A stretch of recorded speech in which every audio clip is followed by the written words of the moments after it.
At Edward Jones, we believe rich isn't about having life all figured out. It's opening yourself to all the possibilities. That's why your dedicated financial advisor provides long-term planning built around you, meeting you where you are, and helping you get closer to where you want to be. So no matter where you're starting from, you can move forward with confidence. The key to being rich is knowing what counts. Let's find your rich. Edward Jones, member SIPC. Freakonomics Radio is sponsored by Southern New Hampshire University. The best investments are the ones you make in yourself, and no one knows that better than Southern New Hampshire University.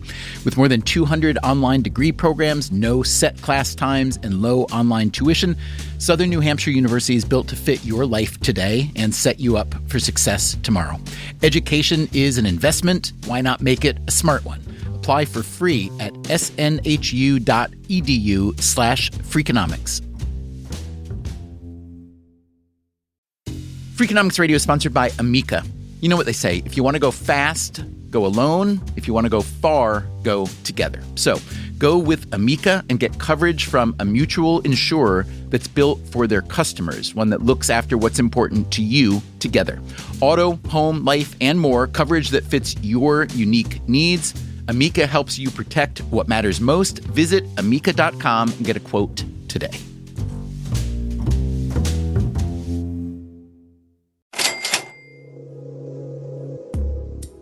When you try to envision the future, what do you see? Do you see a grim picture? A world, perhaps, in which humans have become marginalized? Where technologies created to help us have gained the upper hand? Open the pod bay doors, Hal. I'm sorry, Dave. I'm afraid I can't do that. The film industry takes a rather dim view of the future, doesn't it? Indeed. I can't think of a single Hollywood movie about the future on this planet that I want to live in. Kevin Kelly was a pioneer of internet culture, a founding editor of Wired magazine. His vision of the future wasn't so bleak. In the 50s and 60s, when I was growing up, there was a hope of everything after the year 2000, and that's the future that I remembered.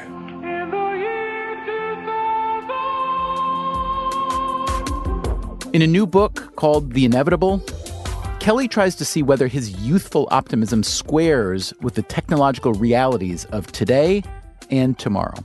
Short answer, yes.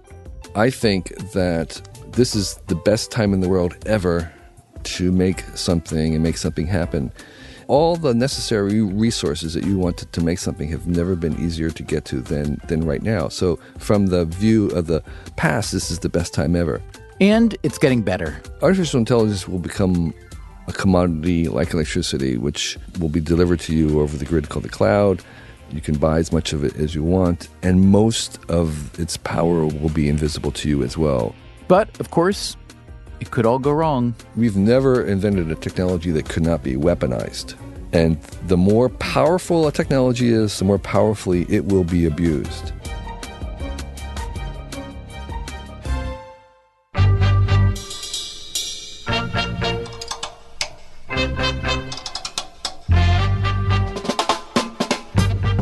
From WNYC Studios, this is Freakonomics Radio, the podcast that explores the hidden side of everything. Here's your host, Stephen Dubner.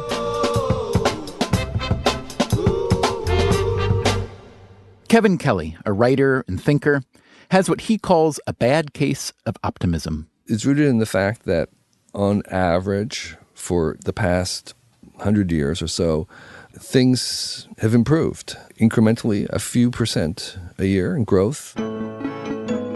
And while it's possible that next year that stops and goes away, the probable statistics view of it is that it will continue.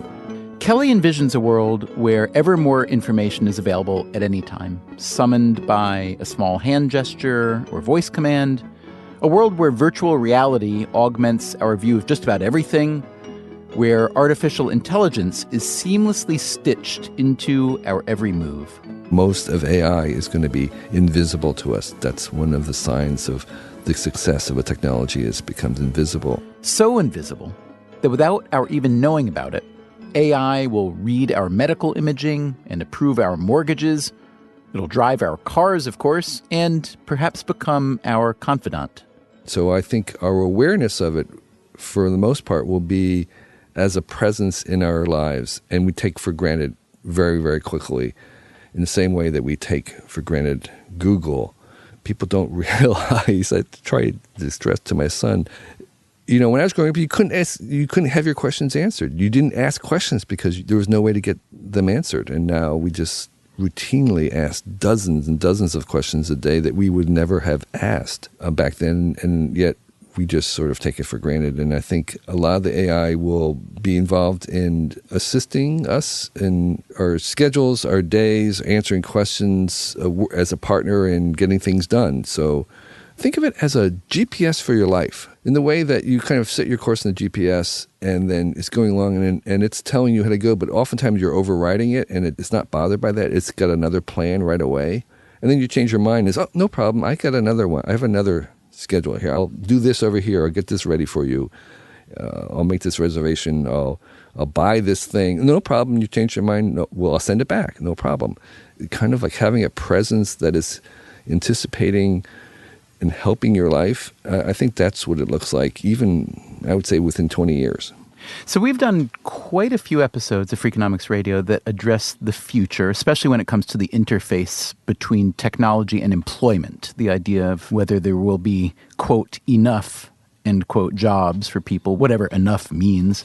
You write that, and I'll quote you, the robot takeover will be epic, which I'm sure will scare some people, and that even information-intensive jobs, doctor, lawyer, architect, programmer, probably writers and podcasters too, can be automated. So even if this is what the technology can and wants to accomplish, it strikes me that the political class may well try to stymie it. I'm curious your views on that. Yeah, I mean, there was this really great survey poll that Pew did. Basically, they asked people how likely they thought that 50% of the jobs would be replaced by robots or AIs. And it was like 80% of people. And then they followed this up with how likely they thought that their job would be replaced.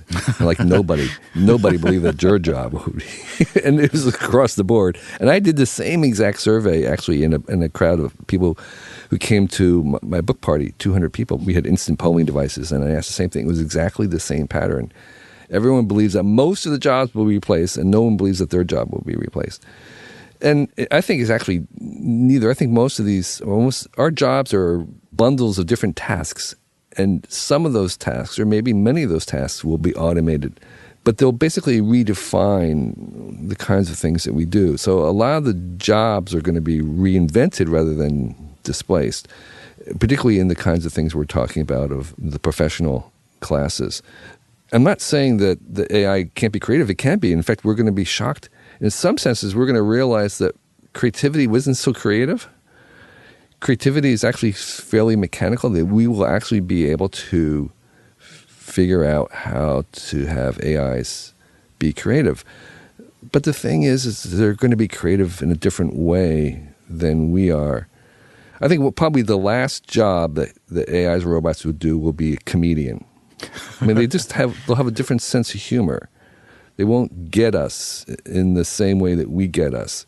Even though they'll be incredibly creative, they can be brilliant, they'll be smart, they'll surprise us in many ways, they're still not going to do it exactly like we do it, and I think we will continue to value that. But that assumes, which is, if you watch a certain kind of futurist movie or read a certain kind of futurist book, that assumes that the artificial intelligence doesn't essentially obliterate or marginalize us, yes? Right. The question is whether an artificial intelligence that we create can only gain at our expense. And I think that while that's a possibility that we should not rule out, it's an unlikely possibility.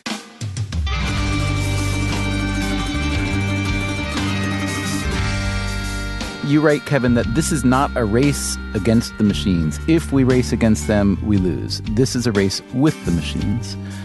Talk about how that begins to happen, whether it's a shift in mindset, a shift in engineering. How does it happen that we come to view AI or robotization or automation or computerization as more of a continuing ally than a threat? So one of the first AIs we made, which was a kind of dedicated standalone supercomputer, the IBM Deep Blue, who beat the reigning chess master at the time, Garry Kasparov. And this was kind of the first big challenge sort of to human exceptionalism, basically. And when Kasparov lost, there were several things that went through people's mind. One is, well, that's kind of like the end of chess. It's like, well, who's going to play competitively because the computers are always going to win?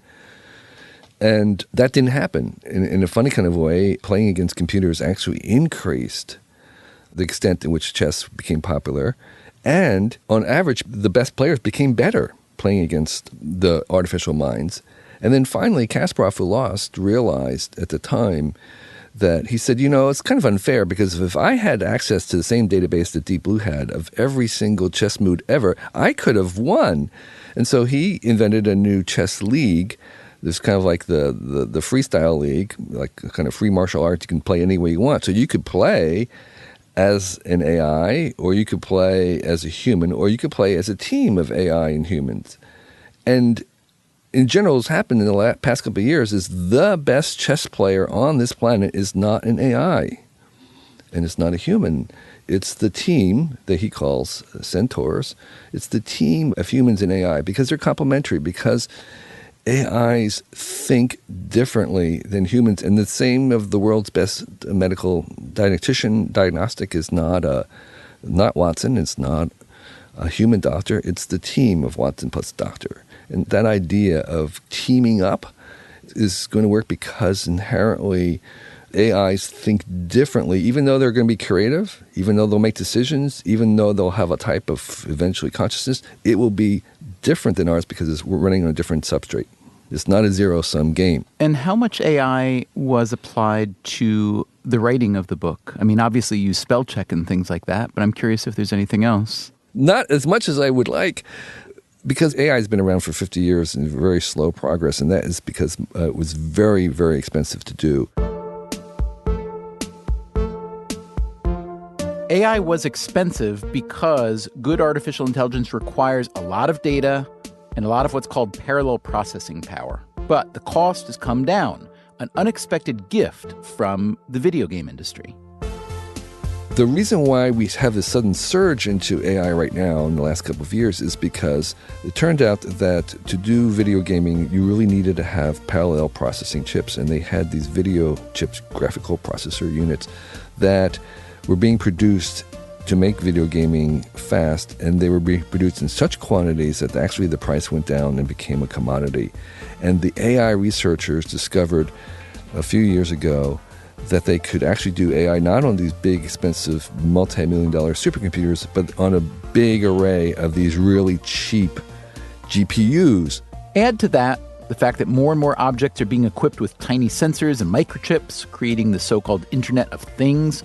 As Kelly writes, in 2015 alone, 5 quintillion transistors, that's 10 to the power of 18, were embedded into objects other than computers, which means we will be adding artificial intelligence as quickly and easily as people in the industrial era added electricity and motors to manually operated tools. I believe people will look back at this time, will look back at the year 2016 and said, oh my gosh, if only I could have been alive then. There was so much I could have done so easily.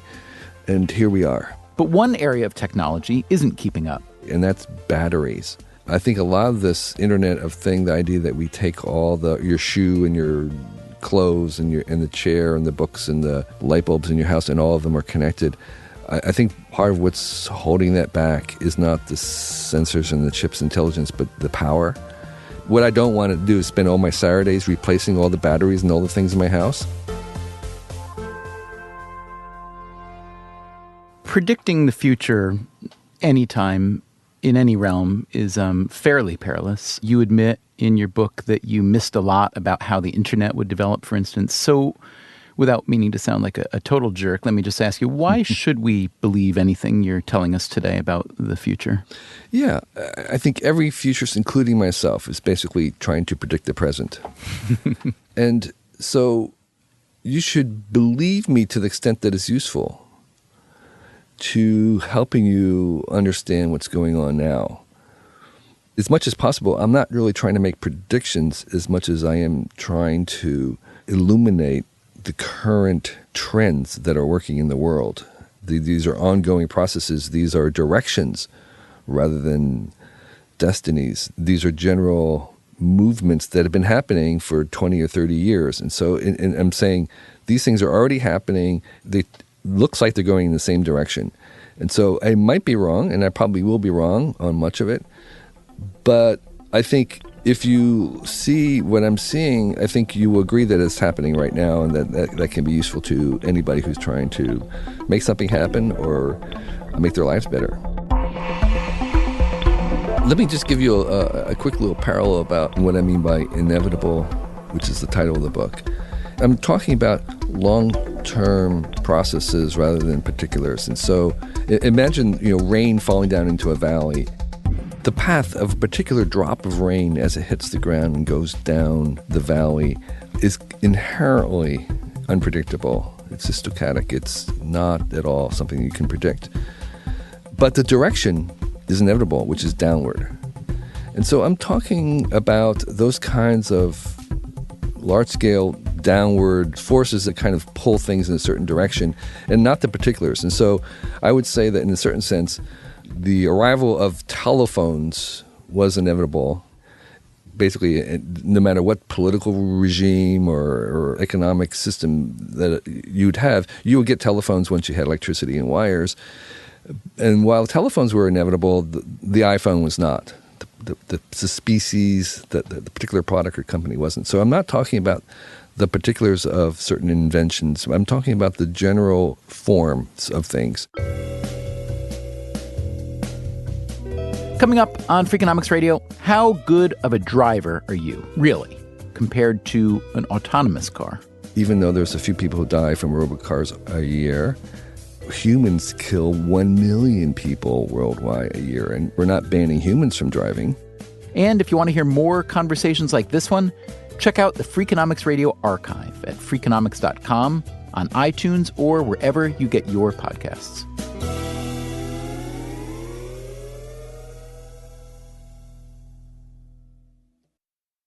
Freakonomics Radio is sponsored by Figure. Did you know that 40% of homeowners own their home outright?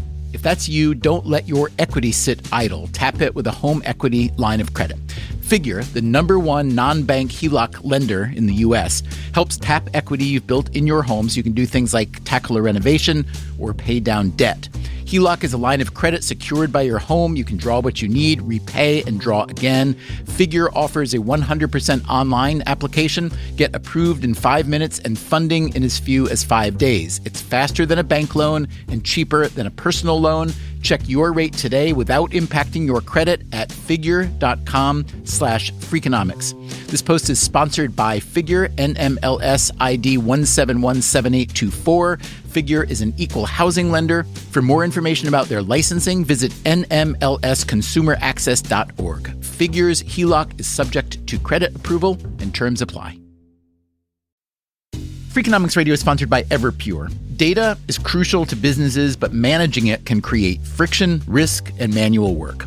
Everpure transforms static data into a living system, intelligent, instantly accessible, secure, energy efficient, and ready to perform. Plus, there is zero downtime for upgrades and maintenance. Whether your data is in the cloud, on premises, or at the edge, Everpure makes data management so simple it feels like second nature.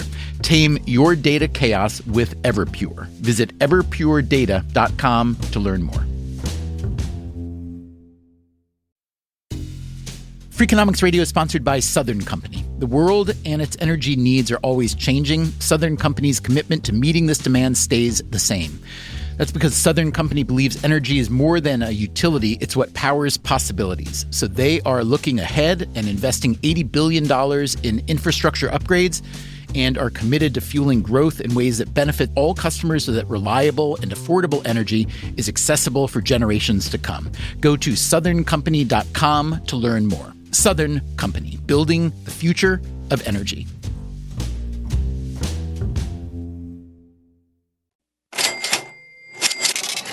Not long ago, I got a text from a friend. It just said, "Have you read The Inevitable?" I thought, The Inevitable? What's that? I had no idea, but it sure sounded scary. Did North Korea finally bomb someone? Did Donald Trump finally fire one of his own kids? But no, that's not what my friend meant. The Inevitable was the title of a new book by Kevin Kelly about the future. I do have to say the title of the book sounds, to me at least, a little scary. And I'm wondering, were you trying to scare us a little bit or no?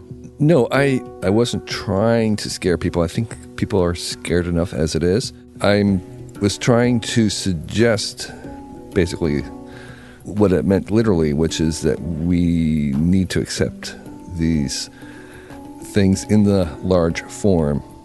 And part of the message of the book, which is a little bit subtle, which is that large forms are inevitable, but the specifics and particulars are not, and we have a lot of control over those, and we should accept the large forms in order to steer the particulars.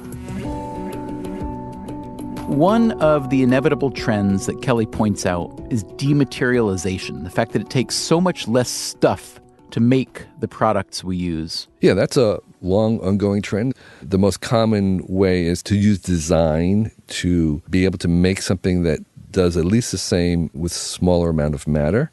An example I would give was like the beer can, which started off as being made of steel and is basically the same shape and size, but has reduced almost a third of its weight by using better design. But you can see how this trend can snowball.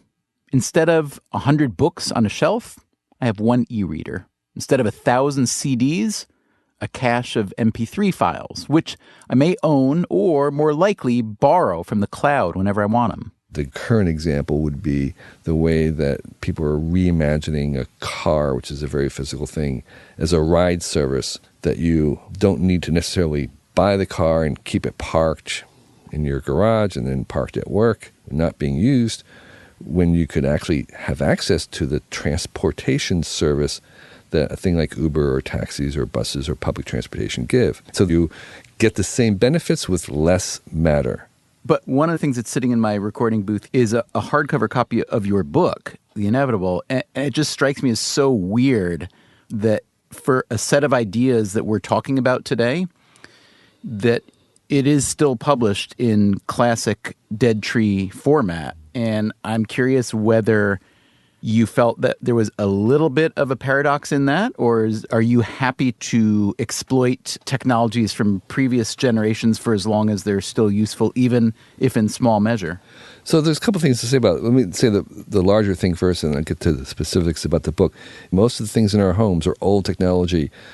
Most of the stuff that surrounds us is concrete, steel, electrical lights. These are ancient technologies in many ways, and they form the bulk of it, and they will continue to form the bulk of it. So in 50 years from now, most of the technology in people's lives will be old stuff.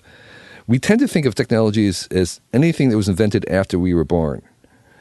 But in fact, it's all the old stuff, really. And so I take an additive view, and I had this surprise in my previous book, and many people have challenged it, but never successfully, and that is that there has not been a globally extinct technology. Technologies don't go away, basically.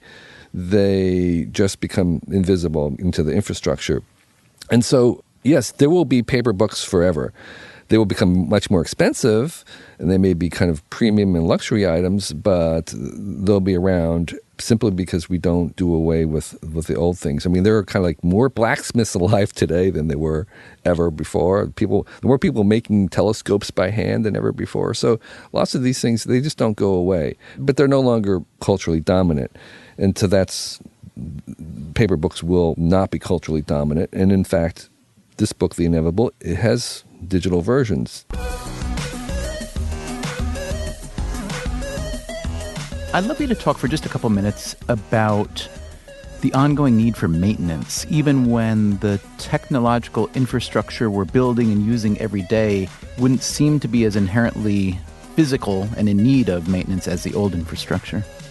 Yeah, that was a surprise to me. That I changed my mind about my early introduction to the digital world. There was the promise of the endurable nature of bits, that when you made a copy of something, it was perfectly exact copy. And there was this sense that there's no moving parts. kind of like a flash drive thing. There's no moving parts. It will never break. But it turns out in a kind of weird way that in more ways than we suspected, the intangible is kind of like living things. It's kind of like biology in the sense that it's so complicated and interrelated inside that things do break.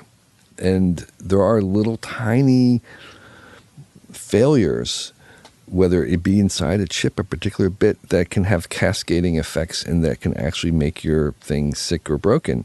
And that was a surprise to me, that software would rot, that computer chips would break, and that in general, that the amount of time and energy you'd have to dedicate to digital intangible things was almost as equal to the physical realm, was a surprise to me, and I think a lesson for us into the future. Did it change how you think about running your own technological life?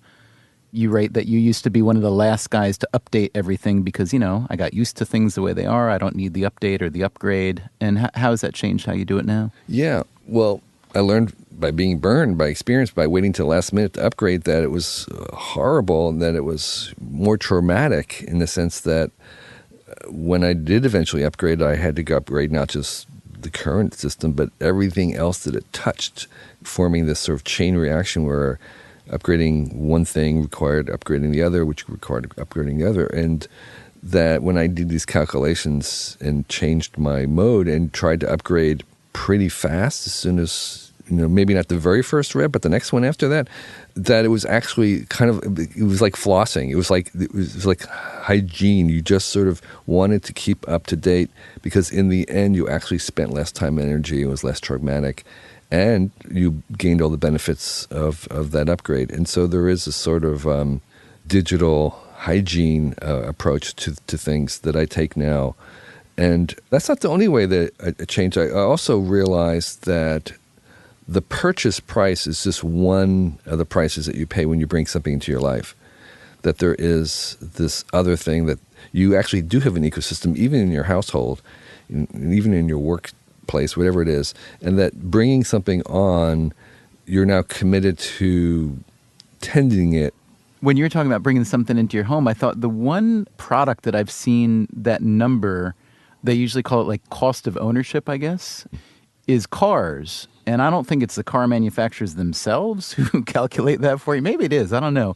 But you do see this car, here's what it's going to actually cost you over its lifetime in terms of how much fuel it uses versus another car, how much maintenance it will require versus another car, because of the high-end components that it may have, what the cost of replacement will be for those.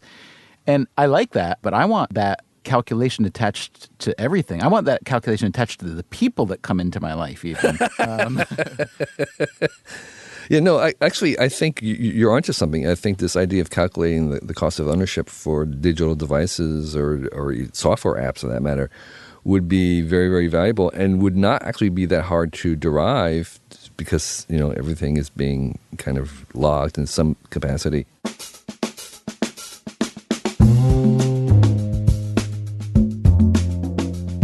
By looking deeply into the present, Kelly sees a future where more and more of our moves are being tracked, whether because of data we voluntarily make public, as on Facebook, or otherwise.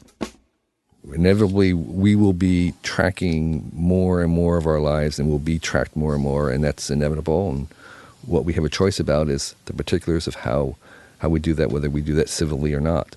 We have to engage this. I was maybe a little bit frustrated by the fact that there's often an initial reaction from many corners of trying to prohibit things before we know what they are. And that's called the precautionary principle, which says simply that there are things that we should not allow in our lives until they're proven harmless. And I think that doesn't work. Has that ever happened with a major invention period? That we proved that it was harmless?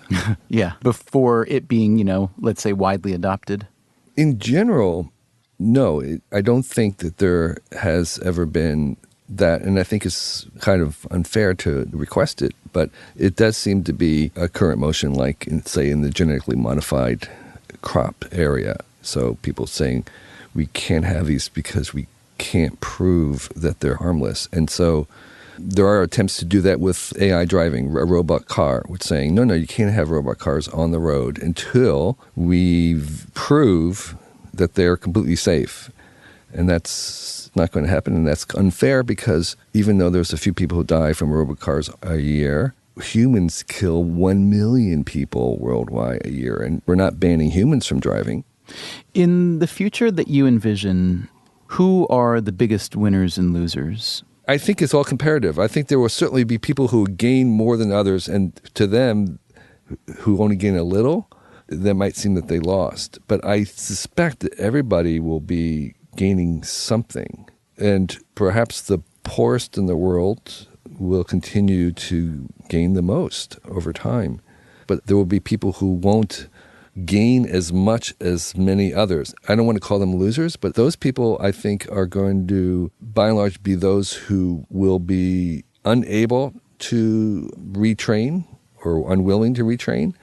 And I think retraining or learning is going to be kind of like a fundamental survival skill, because it's not just the poor who have to be retrained. I think even the professionals, the people who have jobs who are the middle class, I think this is going to be an ongoing thing for all of us. Is we are going to probably be changing our careers, changing our business card, changing our title many times in our life. And I think there will be the resources to retrain them. Whether there's a political will, I don't know. I kind of take a Buckminster Fuller position, which is that if you look at the resources, they're all there. There's enough food for everybody. The reasons why there's famine is not because there's enough food, but it's because there isn't a political will to distribute it. And it only takes one bad actor to ruin the livelihood of a couple 100,000 or million people. That's a leverage that exists, even in humans. Forget about machines. Exactly. So I think this technology is going to benefit or can benefit everybody. But whether they do or not, specifically whether they do, that is a choice that we have to make, and will make a huge difference. So in an abstract sense, I think this technology does not necessarily make losers, but that doesn't mean that there won't be, because I think we do have choices about how we make things specifically. The internet was inevitable, but the kind of internet that we made was not, and that was a choice that we make, whether we made it transnational or international, whether it was commercial or nonprofit. Those choices are choices that we have. Those choices make a huge difference to us. And so I think inherently the technology has the power to benefit everybody and not make losers. But that's a political choice in terms of the particulars of how it's applied. And therefore, I think we do have to have those choices. It also seems, just out of fairness to your argument, really, that just as you can't foresee all the benefits of what technology will give birth to, nor can you see the downsides, right? I mean, there's just no way for any one of us sitting here now to see what that's really going to be. I'm sorry, Dave. I'm afraid I can't do that. Yeah, right. We've never invented a technology that could not be weaponized. And the more powerful a technology is, the more powerfully it will be abused. And I think this technology that we're making is going to be some of the most powerful technology we've ever made. Therefore, it will be powerfully abused. And there's the scary part of the Kevin Kelly view of the future. Exactly, right. But here's the thing. Most of the problems we have in our life today have come from previous technologies. And most of the problems in the future will come from the technologies that we're inventing today. But I believe that the solution to the problems that technology created is not less technology, but more and better technology. And so I think technology will be abused, and that the proper response to those abuses is not less of it, to prohibit it, to try and stop it, to turn it off, to turn it down. It's actually to come up with something yet even better, to try to remedy it, knowing that that itself will cause new problems, knowing that we then have to make up new technologies to deal with that. And so what do we get out of that race? We get increasing choices and possibilities. All right, Kevin Kelly, one last question. You argue that technology is prompting us to ask more and better questions, advancing our knowledge and revealing more about what we don't know. You write, it's a safe bet that we have not asked our biggest questions yet. do you really think that we haven't asked, I guess, the essential human questions yet? What are they? And I ask that, of course, with the recognition that if you knew the answer to that question, we wouldn't be having this conversation. Well, what I meant was we're moving into this arena where answers are cheaper and cheaper. And I think as we head into the next 20 or 30 years that if you want an answer, you're going to ask a machine, basically. And the way science moves forward is not just by getting answers to things, but by then having those answers provoke new questions, new explorations, new investigations. And a good question will provoke a probe into the unknown in a certain direction. And I'm saying that the kinds of questions that, like, say, Einstein had, like, what does it look like if you sat on the end of a beam of light and you were traveling through the universe and the front of a light? Those kinds of questions were sort of how he got to his theory of relativity. There are many of those kinds of questions that we haven't asked ourselves. The kind of question you're suggesting about what is human is also part of that, because I think each time we have an invention in AI that beats us at what we thought we were good at, each time we have a genetic engineering achievement that allows us to change our genes, we are having to go back and redefine ourselves and say, well, wait. What does it mean to be human? Or what should we be as humans?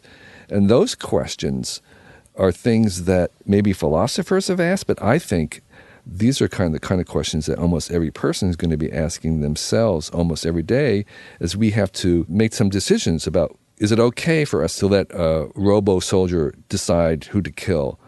Should that be something that only humans do? Is that our job? Do we want to do that? They're really going to come down to like dinner table conversation level of like, what are humans about? What do we want humans to become? What am I as a human, as a male, as an American? What does that even mean? So I think that we will have an ongoing identity crisis personally and as a species for the next, at least forever. So I have to say, for all this talk of technology and the future of technology, you have weirdly made me feel a bit more human. And for that, I thank you. You know, you're not a robot because you ask such great questions. The true test will be how I do at comedy, though, correct? Exactly. And you laughed at my joke, so we know that you're alive as a human.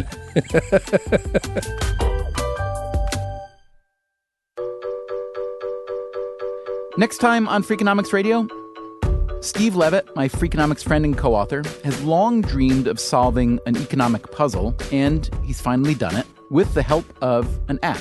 I love Pokemon Go. No, not that app. I have had a burning question about economics that I've wanted to answer for almost 15 years, and by using Uber data, I've finally been able to get to the bottom of it. What Uber can teach an economist and the rest of us about consumer surplus. Trust me, it's more interesting than it sounds. That's next time on Freakonomics Radio. Freakonomics Radio is produced by WNYC Studios and Dubner Productions. This episode was produced by Christopher Worth. Our staff also includes Irva Gunja, Jay Cowett, Merritt Jacob, Greg Rosalski, Caitlin Pierce, Allison Hockenberry, Emma Morgenstern, and Harry Huggins. Remember, you can subscribe to Freakonomics Radio on iTunes or wherever you get your podcasts. You can also visit Freakonomics.com, where you'll find our entire podcast archive, as well as a complete transcript of every episode ever made, along with music credits and lots more. Thanks for listening.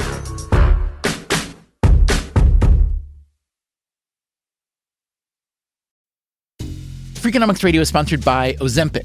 Innovation happens through rethinking what's possible, and when it comes to GLP-1s, Ozempic Pill does just that. Learn more about Ozempic semaglutide tablets, 4 and 9 milligrams, by calling 1-833-OZEMPIC or visit Ozempic.com to view the medication guide and ask your doctor what's possible with FDA-approved Ozempic Pill. Hi, I'm Angie Hicks, co-founder of Angie. One thing I've learned is that you buy a house, but you make it a home. For decades, Angie's helped millions of homeowners hire skilled pros for the projects that matter. Angie, the one you trust to find the ones you trust. Find a pro for your project at Angie.com. Traditional home security only alerts you after a break-in, and that's too late. SimpliSafe is changing that. Stop. This is SimpliSafe. Police are on the way. We don't just alert, We stop crime before it starts. SimpliSafe, plan starting around $1 a day. Save 50% on your new system with professional monitoring at simplisafe.com/SXM or with promo code SXM. Outdoor deterrence requires a SimpliSafe Active Guard outdoor protection plan starting at $49.99 a month. Visit simplisafe.com/licenses for alarm license information. Tennessee 2012.